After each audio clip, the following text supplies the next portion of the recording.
Shalom, chers frères et sœurs dans le Seigneur, et bienvenue à votre émission d'édification Biblia. Aujourd'hui, comme chaque mercredi et vendredi, va développer pour vous un autre sujet important intitulé les combats spirituels. Pour cela, nous avons l'honneur de recevoir sur ce plateau le pasteur Blaise Mpongo, un des grands fidèles de cette émission. Shalom, pasteur. Shalom. Oui, pasteur, si vous pouvez déjà nous dire c'est quoi la foi? Je suis très content une fois de plus pour l'invitation et surtout pour ce thème important, les combats de la foi. C'est très important. Vous m'avez posé la question, c'est quoi la foi? Je dirais par rapport aux Écritures, Hébreux chapitre 11, le verset 1, la Bible dit « Or la foi est une ferme assurance des choses qu'on espère, une démonstration de celles qu'on ne voit pas. » C'est ça la foi. Une ferme assurance des choses qu'on espère et une démonstration de celles qu'on ne voit pas. Cela veut dire quoi? Vous êtes par exemple malade. Le médecin, on dit que vous ne pouvez plus être guéri. Mais vous espérez à Jésus, vous dites, le Seigneur Jésus, je sais que tu es capable de me guérir conformément à ta parole. Vous espérez à cela jusqu'à ce que vous voyez la délivrance, jusqu'à ce que vous voyez la guérison. C'est ça la foi. La foi, c'est lorsqu'on n'a rien, on dit Seigneur, je n'ai rien, mais je crois à cette parole qui dit j'ai été jeune, j'ai vieilli, je n'ai pas vu un juste abandonné, ni sa postérité mendiant son pain. Et vous voyez Dieu répondre. Vous voyez, c'est-à-dire la foi, c'est s'accrocher à ce que le Seigneur est en train de dire, même si en réalité vous ne voyez rien. Donc c'est ça la foi, une assurance ferme que nous avons par rapport à Dieu, par rapport à sa parole. Et nous avons combien de sortes de foi, pasteur? Évidemment, lorsque nous parlons de la foi, ça prête toujours un peu confusion parce qu'en réalité, il existe plusieurs sortes de foi. D'abord, nous avons la foi comme fruit de l'esprit. On peut voir ça dans Galates, au chapitre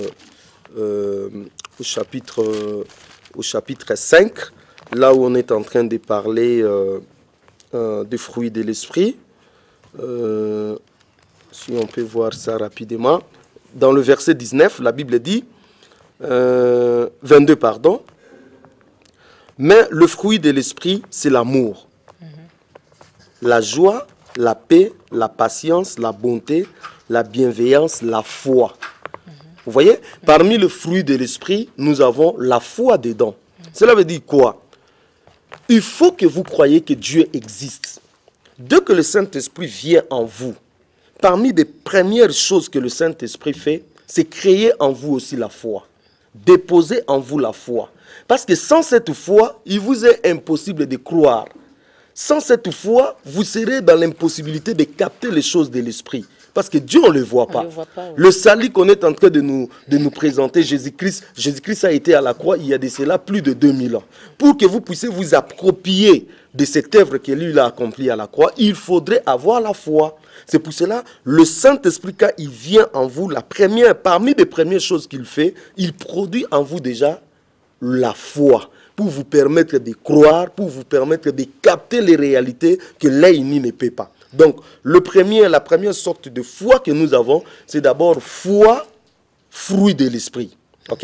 La deuxième sorte de foi que nous avons, là vous pouvez voir ça dans 1 Corinthiens au chapitre 12, c'est la foi comme étant un don spirituel. Je lis au chapitre 12 de 1 Corinthiens, le verset 9, la Bible dit, à partir du verset 8, en effet, à l'un est donné par l'Esprit une parole de sagesse, à un autre une parole de connaissance selon le même esprit, à une autre la foi. Vous voyez ici, la foi qu'on nous présente ici est différente de la première fois que nous avons vu, qui est le fruit de l'esprit. Ici, il s'agit d'un don spirituel. Il y en a plusieurs dons spirituels. Donc, parmi ces dons spirituels, il y a la foi. Les dons spirituels, c'est quoi? C'est la capacité dont l'Esprit du Seigneur nous donne pour accomplir quelque chose. Donc, il y a des gens qui ont des foi comme étant dons. C'est-à-dire, même quand votre foi là est finie, mais lui... Lui, il espère toujours. Il s'accroche parce qu'au-delà du fruit, lui, c'est un don qu'il a. Parce que tout le monde n'a pas le même don. Ok, vous pouvez avoir le don de langue, d'autres peuvent avoir la prophétie, d'autres la parole de sagesse. Moi, je peux avoir le don de la foi, d'autres la parole de connaissance, la guérison. Évidemment, une personne peut développer 2, 3, 4, autant de dons. Ça dépend de l'intimité qu'il a avec le Seigneur. Mais au moins, la foi qu'on nous présente ici, c'est une foi don. Ce n'est pas donné à tout le monde. Mais il y a des gens qui manifestent vraiment une foi en extrême. Là, vraiment, c'est un don qui est en train de se manifester. Oui. Et puis, la troisième sorte, ça, c'est ce qui nous intéresse aujourd'hui. C'est la foi comme étant, je dirais, l'évangile. OK? On peut lire... Foi évangile. Voilà. Dans Galates, au chapitre 1, ça, c'est la foi comme étant l'évangile. OK? Alors, dans Galates, au chapitre 1, le verset 20, la Bible dit: dans ce que je vous écris, voici devant Dieu, je ne mens point. J'allais ensuite dans les contrées de la Syrie et de la Sicile. Or, j'étais inconnu de visage aux églises de Judée qui sont en Christ. Elles avaient seulement entendu dire: celui qui autrefois nous persécutait annonce maintenant la foi. Vous voyez, celui qui autrefois nous persécutait, il annonce maintenant la foi. Qui nous persécutait? Ça, c'est Paul. Ça, c'est Paul qui est en train de dire. C'est lui qui persécutait l'Église. Mais maintenant, les gens ont entendu que celui qui autrefois persécutait l'Église est en train maintenant d'annoncer la foi. C'est-à-dire, est en train d'annoncer l'Évangile. Donc, lui-même s'est repenti. Voilà. Lui-même, il a rencontré le Seigneur. Il a été en contact avec cet Évangile. L'Évangile lui a transformé. L'Évangile, c'est quoi? L'Évangile n'est rien d'autre que la bonne nouvelle annoncée par Jésus et ses prophètes. Ok? Donc c'est ça l'évangile. Alors maintenant, la personne qui était en train de persécuter l'église est en train d'annoncer la foi. Donc la foi dont on est en train de nous parler maintenant, c'est l'évangile. Vous voyez? Alors c'est cette foi que vous avez lié dans votre thème d'aujourd'hui, le combat de la foi, qui veut dire le combat de l'évangile, qui n'est rien d'autre que le combat de la défense de l'évangile, parce que l'évangile, nous devons défendre. Donc, pasteur, vous avez dit, nous avons 3 sortes de foi. Oui. Foi, fruit de l'esprit, voilà. Foi, don spirituel, et puis foi, évangile. Voilà. Dites-nous alors, c'est quoi les combats? Bon, le combat, je vais aller, dans la Bible et donner des exemples. Vous allez voir que le combat, en réalité, c'est une lutte que nous menons. Okay? C'est une lutte qu'un chrétien est appelé à mener. Maintenant, ce combat a plusieurs dimensions. Okay? De la même façon, nous avons vu la foi avec plusieurs dimensions. Également, les combats à plusieurs dimensions. Lesquels? Okay. Le premier combat que nous sommes en train de mener chaque jour, c'est le combat, ce n'est même pas avec les démons. Ah, ça peut vous surprendre, hein? Mais c'est ça la réalité. Ce n'est même pas avec les diables. Nous nous battons chaque jour, tout le jour avec les démons. Quand on parle des combats, déjà dans la Bible, nous chrétiens, nous voyons directement les combats. Non. Okay, nous mettons à nous battre avec les diables, avec nos ennemis. Non, non, non. Le premier combat, ça n'a rien à voir même avec les diables et les démons, ainsi de suite, le monde des ténèbres. Le premier combat que nous avons, c'est avec la chair.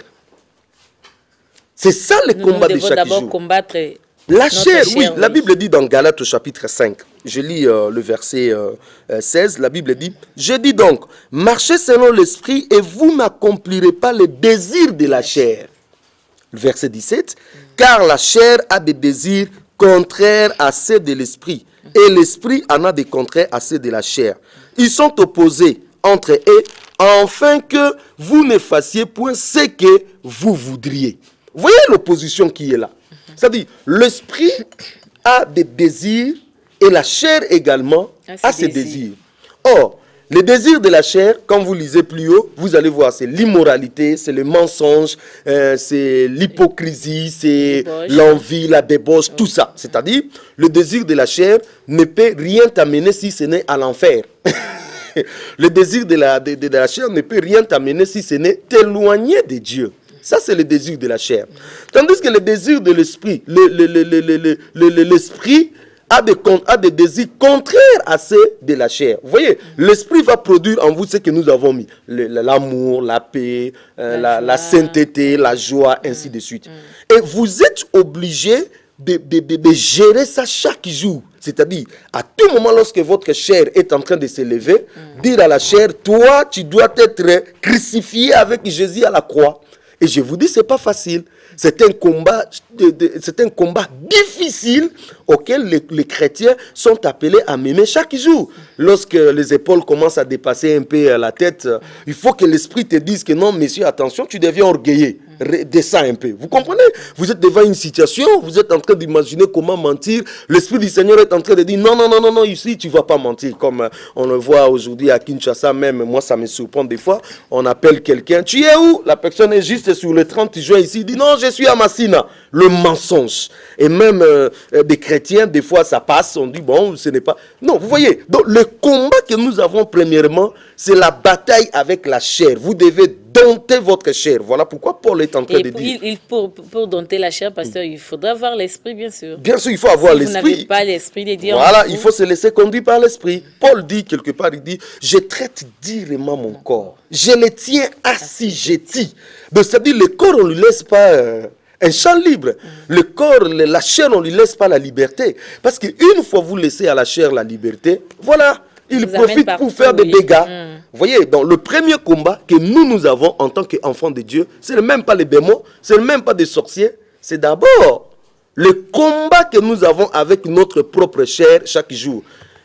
Ma soeur, je peux vous dire que non, le premier ennemi d'un chrétien, vous dormez avec, c'est la chair. Vous dormez avec lui, vous vous réveillez avec lui, c'est ta propre chair. J'aime beaucoup la chanson de notre bien-aimé Blaise qui nous a quittés, hein, qui nous avait quittés, qui a chanté sur Nzoto. Nzoto nangana pesi yo nyonso finalement. C'est ça la chair. La chair, vous pouvez tout lui donner, l'affectionner, mais en réalité, il va vous amener loin du Seigneur. Donc le premier combat, c'est la chair. Deuxième combat, et c'est par là que vous avez des chrétiens qui ont accepté Jésus-Christ, qui sont dans nos assemblées, mais qui n'ont pas vaincu la chair. Ils deviennent tout simplement des chrétiens charnels. Parce qu'il y a trois types d'hommes. Il y a d'abord l'homme animal. Oui. L'homme animal, c'est quelqu'un qui ne connaît pas Dieu. Mais au sein de l'église même. Non, l'homme animal, c'est un païen. Ah, okay. Il ne connaît pas Dieu, il ne connaît pas la loi de Dieu, il ne connaît pas l'amour de Dieu, c'est un païen. Deuxième type d'homme, c'est l'homme charnel. Cela veut dire l'homme qui est en contact avec la parole. Il est en contact avec la parole. Il est dans les assemblées. Il chante à la chorale. Il peut prêcher. Il peut faire beaucoup de choses. Mais en réalité, il est encore dompté. Attaché à voilà, par la chair. En ce moment-là, il devient tout simplement charnel. Et puis nous avons un homme spirituel. Cela veut dire celui qui a su maîtriser la chair et ses désirs. Vous voyez? Alors le deuxième combat que nous avons, c'est ce que vous appelez les combats spirituels. C'est dans Éphésiens au chapitre 6, à partir du verset 11, la Bible dit « Revêtez-vous de toutes les armes de Dieu, afin de pouvoir tenir ferme contre le risque du diable. Car nous n'avons pas à lutter contre la chair et le sang, mais contre les dominations, contre les autorités, contre les princes de ce monde des ténèbres, contre les esprits méchants dans le lieu céleste. C'est pourquoi prenez toutes les armes de Dieu, afin de pouvoir résister dans le mauvais jour et tenir ferme après avoir tout surmonté. Tenez donc ferme et à vos reins la vérité pour ceinture, revêtez la cuirasse de la justice, mettez pour chaussures à vos pieds les ailes que donne l'évangile de paix, prenez par-dessus tout cela le bouclier de la foi avec lequel vous pouvez éteindre tous les traits enflammés du malin. Prenez aussi le casque du salut et l'épée de l'esprit qui est la parole de Dieu. Voilà, le combat spirituel. C'est ça le deuxième combat. Mais vous allez remarquer dans le combat spirituel aujourd'hui, on est en train de beaucoup glorifier le diable. Quand vous remarquez, quand vous observez les armes auxquelles les chrétiens sont appelés à combattre avec, vous allez trouver, nous avons plusieurs armes défensives et une seule arme offensive qui est l'épée. Parce qu'il faudrait d'abord nous expliquer c'est quoi les combats spirituels afin que vous puissiez expliquer les bon, le combat spirituel en réalité c'est quoi? Paul est clair, il dit en réalité nous n'avons pas à lutter contre la chair et le sang, c'est-à-dire bitumba na biso ezali yanzoto te na Satan, bitumba na biso na molili ezali yanzoto te. C'est un combat qui se passe dans le domaine spirituel. En réalité, nous sommes en train de lutter avec des dominations, des principautés, des esprits méchants, en fait, avec le royaume des ténèbres. On peut Alors, combattre spirituellement. ils sont en train de nous attaquer chaque jour. Et nous aussi, Dieu nous a doté des armes. Des armes pour nous protéger. Pourquoi le Seigneur nous donne beaucoup d'armes pour nous protéger? Parce qu'il nous a déjà donné la victoire à la croix. Nous ne combattons pas pour avoir la victoire, parce que la victoire, nous avons déjà. Mais si nous avons Mais déjà nous la sommes victoire, en train on de devait combattre. plus combattre. Nous sommes en train de combattre parce que le diable veut détruire ce qui est en nous. Vous comprenez? Vous avez déjà la victoire avec vous, mais le diable cherche à détruire ce qui est en vous. Voilà pourquoi le Seigneur vous donne beaucoup d'armes tout d'abord pour vous revêtir, pour vous protéger. C'est pour cela qu'il y a beaucoup d'armes défensives. Mais nous avons une seule arme offensive qui est la parole. Mais beaucoup des armes qu'on a citées ici, ce sont des armes pour se protéger. Donc la victoire, nous en avons. La victoire, c'est déjà une... Donc ce n'est plus important pour nous de combattre parce que nous avons déjà la victoire. Nous ne combattons pas pour avoir la victoire. Nous combattons dans la victoire. Nous combattons dans la victoire et nous sommes dans la victoire. C'est le diable qui veut nous déloger dans la victoire. Mais malgré qu'il veut nous déloger, le Seigneur nous a donné des armures pour nous protéger. Le casque est là pour te protéger des mauvaises pensées, de tout. Vous avez votre casque. Vous voyez, vous avez dans vos pieds les ailes de l'évangile, les chaussures, le goût d'annoncer encore la parole. Le diable ne veut pas que nous annoncions la parole. Mais Dieu nous a donné, vous voyez, c'est-à-dire, nous devons nous protéger par rapport aux armes ici. Mais nous avons la parole. Au cas où nous sentons que le combat devient ride, ceci, cela, nous répliquons avec la parole. C'est comme le Seigneur Jésus, lorsque le diable lui a attaqué. Voilà, lorsque le diable lui a attaqué, il est écrit, tu peux faire ceci, cela. Il dit, il est aussi écrit. Non, vous devez connaître la parole. Vous devez, mais le paix, c'est la parole. Oui. C'est-à-dire, quand le diable vient vous attaquer, il n'a pas peur que vous priez, chaka, il s'en fout. Vous gênez. Vous gênez, il s'en fout. Le diable, quand il vient vous attaquer, il veut au fait bousculer votre foi. Il doit trouver en vous la parole de Dieu qui va lui dire, hé monsieur, faites attention, ce territoire n'est pas à toi. Regarde ce que la parole de Dieu me dit. Je donne un exemple. Tu es dans le besoin, le diable veut créer en toi des inquiétudes. Vous comprenez? Il crée des inquiétudes pour vous déstabiliser. Mais vous pouvez prendre une parole. Que vous perdiez votre foi. Vous voyez, vous pouvez prendre une parole. Qu'est-ce que la Bible nous dit? De nous inquiéter de rien. En toutes choses, nous devons prier. Nous devons faire monter des prières, des actions, des supplications à Dieu. Vous comprenez? C'est comme ça qu'on attaque le diable lorsqu'il vient nous attaquer. Donc ici, nous avons le combat spirituel. Le combat spirituel, ce n'est pas aller gêner. Non. Ça, c'est une autre chose. Parce qu'aujourd'hui, beaucoup de gens passent leur temps à connaître les noms des démons, à comprendre le système du diable. Je m'en fous du système du diable. Je m'en fous des noms des démons. Ce qui me préoccupe, c'est de connaître Jésus-Christ. De rester attaché avec Jésus. Plus je connais Jésus, plus lorsque le diable vient m'attaquer, il ne m'aura pas. Pour combattre un ennemi, il faut d'abord le connaître.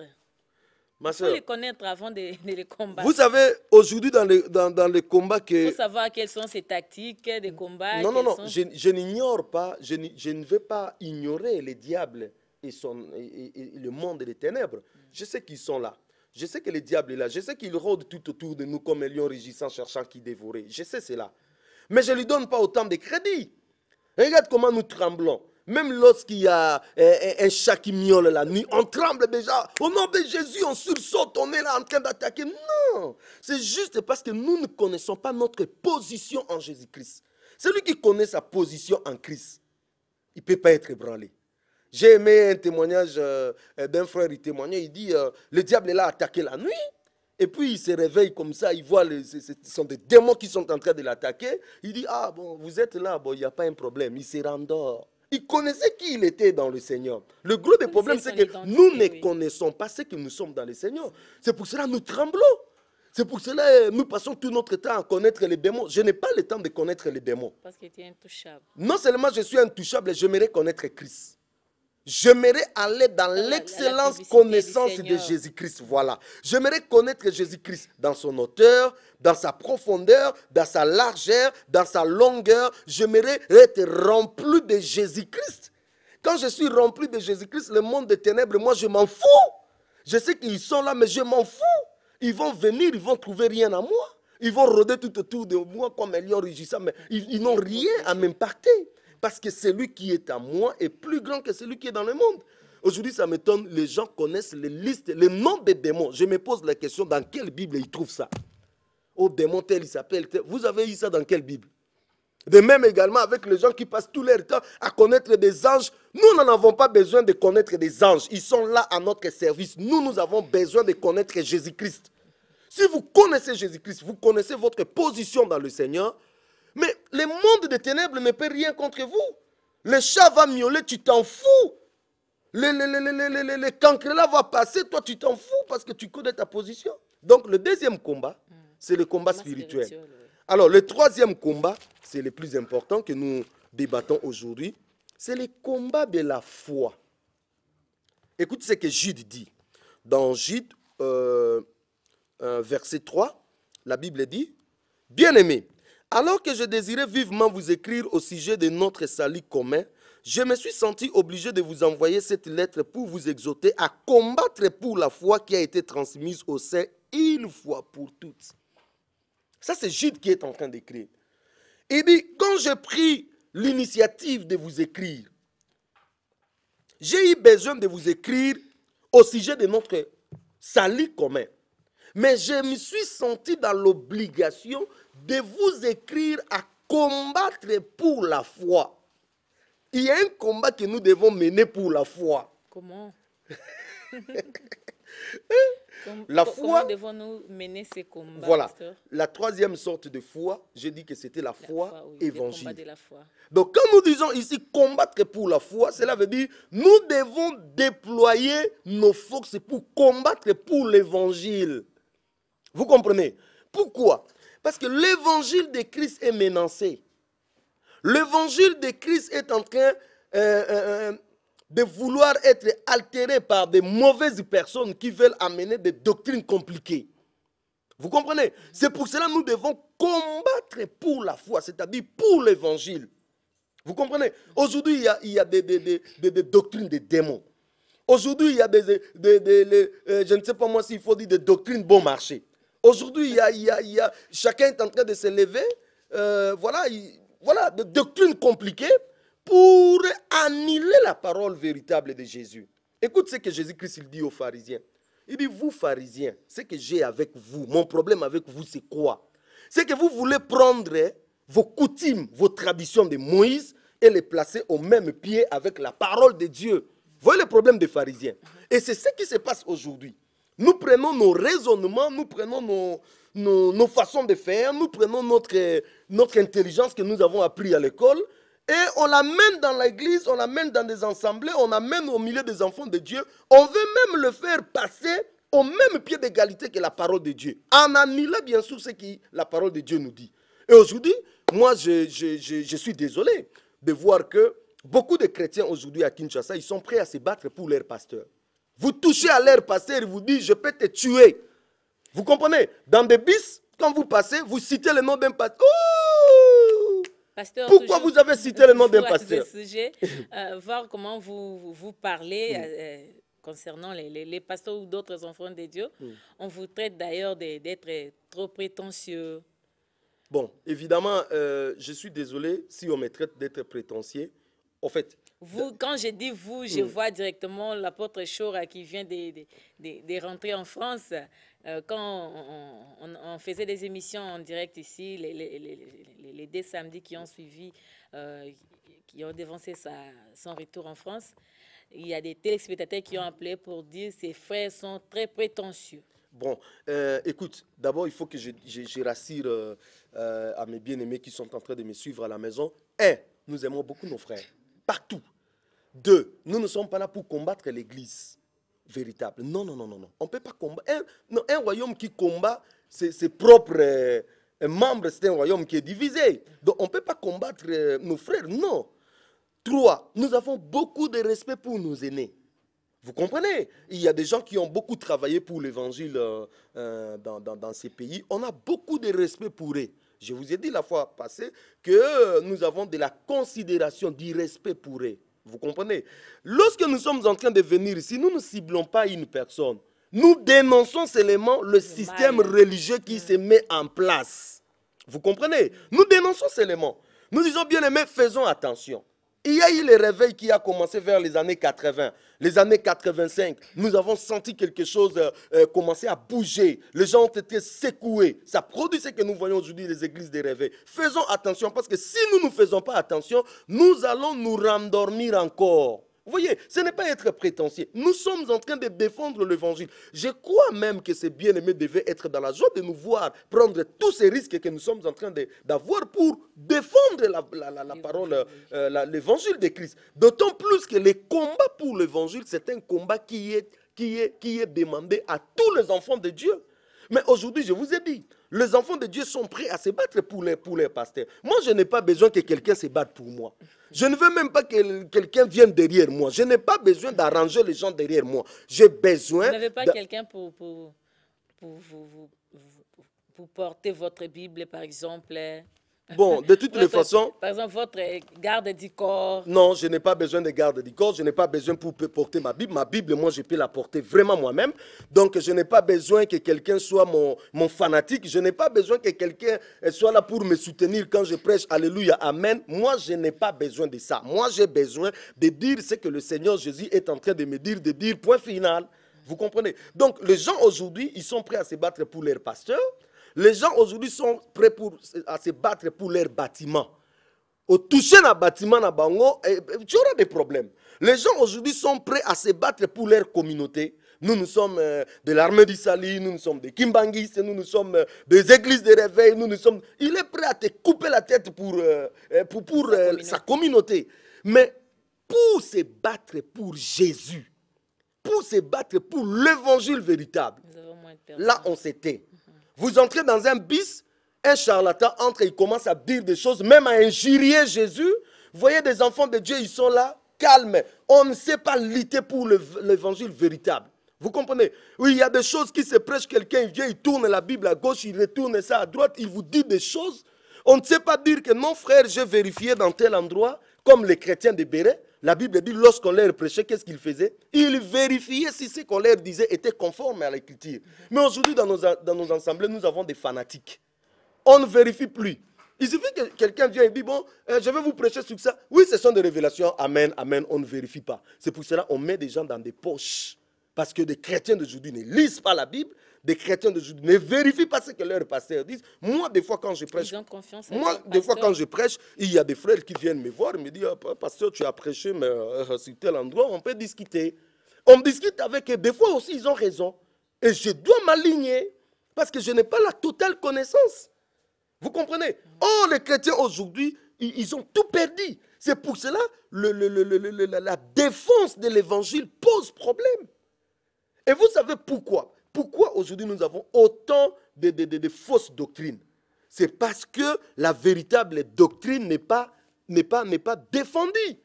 La véritable doctrine. Écoute ce que Paul dit, hein, pour vous montrer que l'Église déjà, dès le temps de Paul, était déjà menacée. Je prends dans Actes des Apôtres quelque chose. Ça c'est Paul à Milet. Il va appeler les anciens d'Éphèse. Hein? Il appelle les anciens d'Éphèse de venir lui voir à Milet. Et là, il va commencer à leur parler. Parce que là, il était dans son chemin. Alors, il dit dans le verset Acte 20, à partir du verset 28. Écoute ce que Paul dit. Prenez donc garde à vous-même et à tous les troupeaux sur lesquels le Saint-Esprit vous a établi évêque. Là, il parle aux anciens. Il dit, vous devez prendre garde à vous-même et aussi à tous les troupeaux que l'Esprit du Seigneur vous a établi évêque. Il continue, il dit, pour paître l'Église de Dieu qui s'est acquis par son propre sang. Donc l'Église de Jésus-Christ, ce n'est pas un héritage que nous avons reçu de nos parents. L'Église de Jésus-Christ, c'est quelque chose que lui-même s'est acquis au prix de son sang. C'est pour ça qu'on ne peut pas faire des blagues avec l'Église. Quand tu nous vois en train de nous poumonner, en train de faire ceci, parce que l'Église appartient à Jésus. Il dit à Pierre, je bâtirai mon Église. Si vous êtes dans une assemblée où le pasteur vous dit que non, l'Église c'est à lui, quittez cette Église, vas-y. Parce que c'est son Église. Peut-être lui voit les bâtiments, pasteur. Si un homme vous dit que c'est son église, il faut partir. Il ne faut plus rester là. L'église appartient à Jésus-Christ. Il dit, je bâtirai mon église. Et les portes de l'enfer, de séjour des morts. C'est quand même lui qui a la vie, qui a eu la vision. Bien que c'est Jésus, c'est Dieu non, qui est Seigneur, c'est lui qui a eu la vision. Ma sœur, l'église n'appartient pas à un homme. L'église appartient à Jésus. L'église appartient toujours à Jésus. Le Seigneur peut m'utiliser pour commencer une œuvre, pour commencer à implanter des œuvres. Je suis qu'un serviteur inutile. Mais l'œuvre appartient à Jésus. Moi, aujourd'hui, je peux mourir. Parce que moi, je suis mort, l'œuvre aussi s'arrête. Non, non, vous avez des enfants. Comme aujourd'hui. Voilà, l'œuvre va continuer. Pourquoi l'œuvre va continuer? Avec vos enfants. Voilà, pourquoi l'œuvre... Quel enfant? Vos enfants, oui. Non, ils vont pas... vous succéder à l'église. Mais c'est ce qui s'est fait aujourd'hui parce que... Non. Ça, bon, je ne vais pas entrer dans ces histoires-là. Moi, je ne suis pas dedans. Donc, vrai, moi, je vais dire que non. Moi, aujourd'hui, je peux mourir. L'église va continuer. Vous comprenez? Oui. Les assemblées qui sont implantés, ça et là, ça va continuer à fonctionner normalement parce que ce n'est pas mon église. Ce ne sont pas mes assemblées à moi. Ce sont des assemblées de Christ. Et les âmes sont des dieux. Les âmes, ils disent ici, hein, des âmes qu'il s'est acquis lui-même par son propre sang. Et il continue. Hein, il dit, je sais qui s'introduira parmi vous après mon départ, des loups. Il dit, je sais. Ça, c'est Paul, hein, au temps de Paul. Il y a de cela 20 siècles passés. Il dit, je sais qui s'introduira après mon départ, des loups.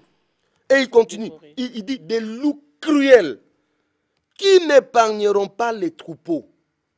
Qui n'épargneront pas les troupeaux. Et il continue, il dit, et qu'il s'élèvera des milliers de vous, des hommes qui enseigneront des choses pernicieuses. Il continue, pour entraîner des disciples après eux. Ce n'est pas ça que nous voyons ici à Kinshasa. On n'entraîne pas des disciples derrière Jésus. On entraîne des gens derrière eux. Nous formons non des disciples, mais des fanatiques. C'est pour cela aujourd'hui, des gens ils passent leur temps à parler sur des hommes de Dieu. Qui est l'homme de Dieu? Un serviteur inutile. Qui suis-je moi? Si ce n'est un serviteur inutile, je n'ai pas besoin qu'on parle de moi. J'ai besoin qu'on parle le plus galant, le plus beau, l'homme le plus excellent. L'homme qui marche avec assurance, l'homme qui est au-dessus de tout, devant lui tout genou fléchit et toute langue confesse qu'il est Seigneur. Jésus-Christ, ça suffit. Je n'ai pas besoin qu'on ajoute moi avec Jésus. Quand Jésus-Christ est là, moi je dois disparaître. Jésus doit rester lui-même. Il est la star des stars, c'est lui que nous prêchons. Nous ne nous commandons pas nous-mêmes, nous ne nous prêchons pas nous-mêmes. Nous prêchons Jésus-Christ, lui et lui seul. Vous comprenez? Et Paul dit, les gens vont se lever avec des enseignements pernicieux.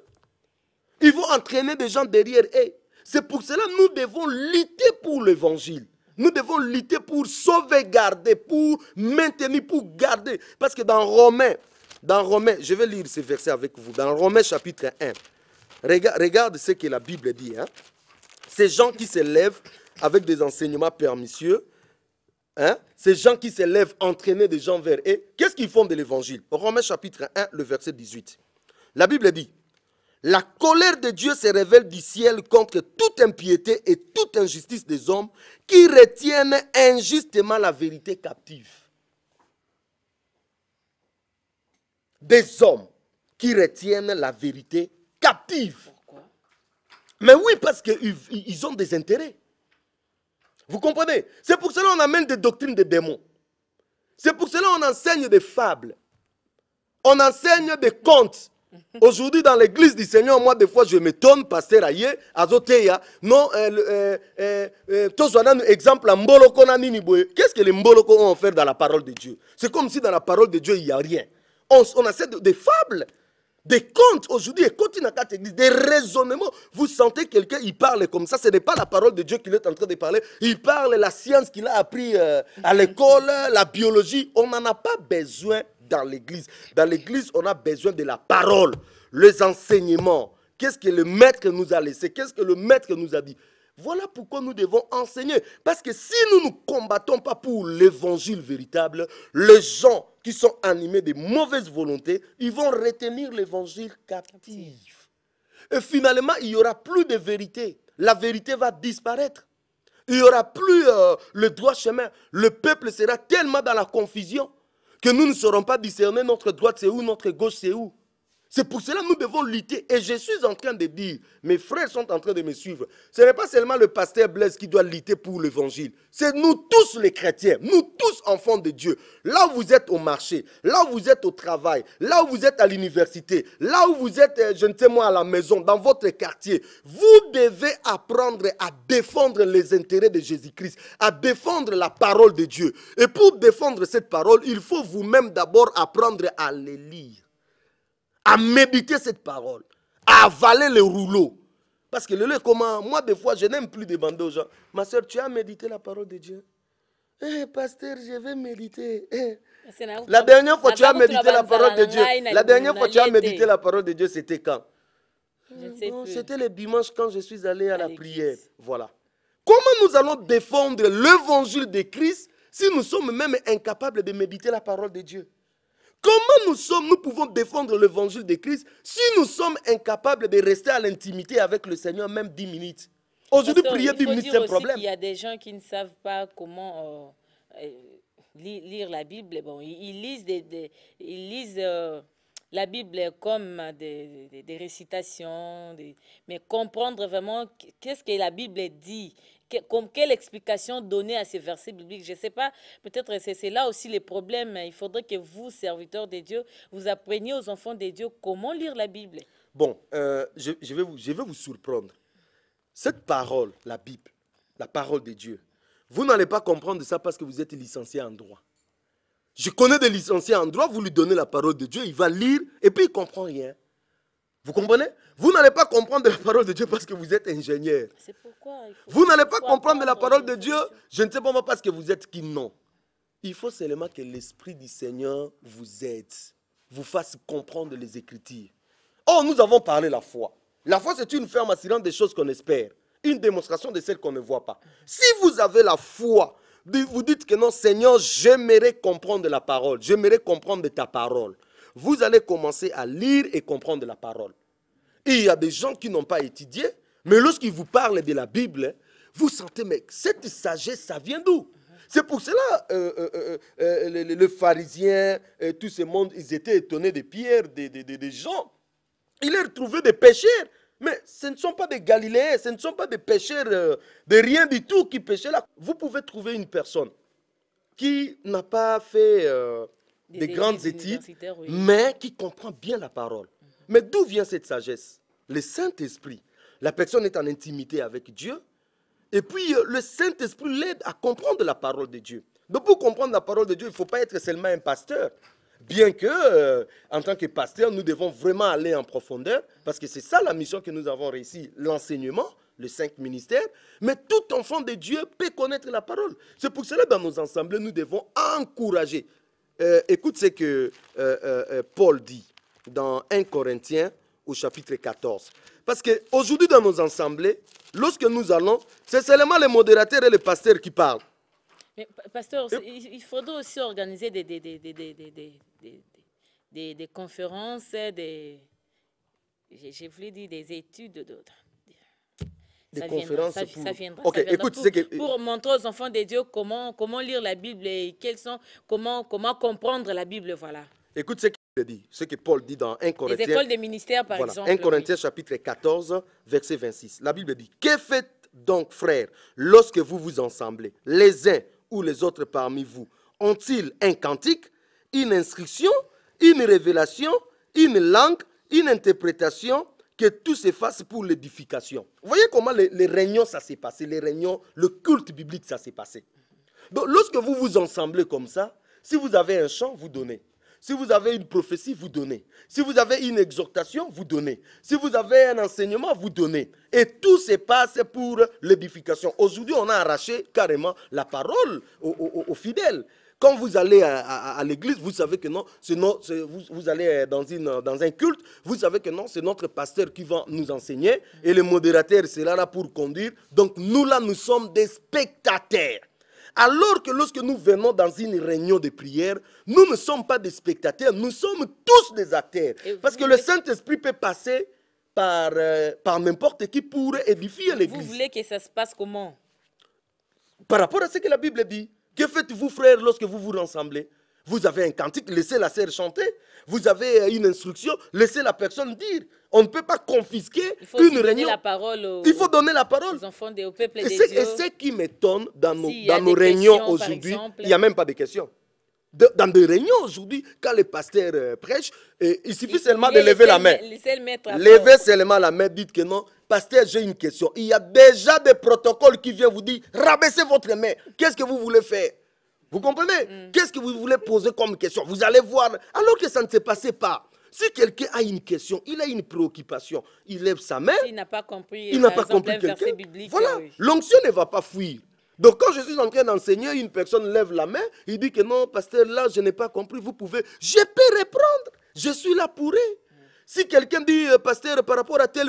Il peut poser sa question. Voilà comment nous avons maintenu les gens dans la captivité. C'est pour cela, dans nos assemblées, aujourd'hui, nous avons des bébés spirituels, des kissimbi spirituels. Il a fait 10 ans dans une assemblée, mais si vous le dites, est-ce que vous avez à partager quelque chose? Il vous dira, non, ça c'est le travail du pasteur. Alors que lui, il doit défendre aussi l'évangile. Pourquoi? Parce qu'on ne leur donne pas l'opportunité, on ne leur pousse pas à parler, on ne leur pousse pas dans le ministère, on ne leur pousse pas aussi à comprendre des choses. Vous comprenez? Mais quand vous donnez la parole à tout le monde, en ce moment-là, chacun commence à faire sortir ce qui est en lui, à s'exercer.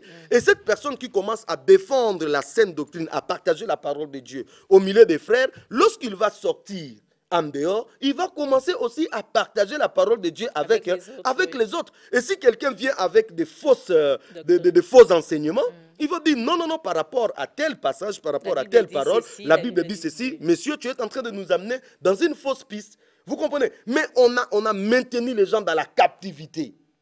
C'est seulement le pasteur qui prêche. C'est seulement le modérateur. Il vient se lire choses à deux. Vous voyez? On accorde la parole à qui on veut, alors que ça ne peut pas se faire comme ça par rapport à 1 Corinthiens 14, 26. Pasteur, pourquoi devons-nous avoir la foi?